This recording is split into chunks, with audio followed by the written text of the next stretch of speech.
Hey guys, in this video, I'll be showing you how we released our mason bees in Southern California. We got our bees from crownbees.com, and they came in a package just like this that had a piece of paper with a box with the bees inside and some instructions. Because we bought our bees in May, they were actually already active. So to calm them down, we put them in the fridge for about 15 minutes. We put them in a plastic bag in the fridge, not just to protect the bees from the inside of the fridge, but to also protect ourselves in the middle of this pandemic. After 10 minutes, we put the bees in this homemade cocoon holder, and my husband placed the bees inside our bee house.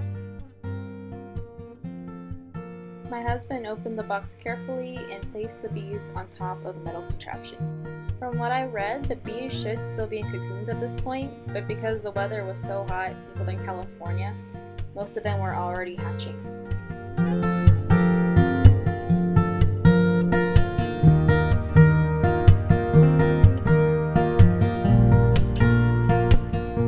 Once the bees were placed inside the house, almost immediately they started to fly away.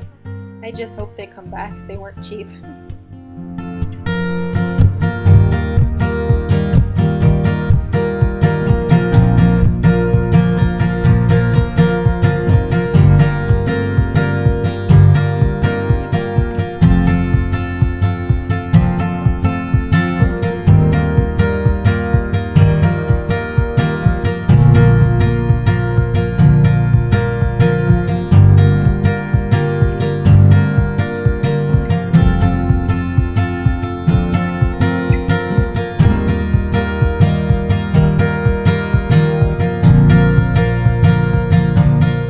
This is mud that the bees will hopefully use if they do decide to come back, and this little guy decided to hang out for a little while longer before he flew away.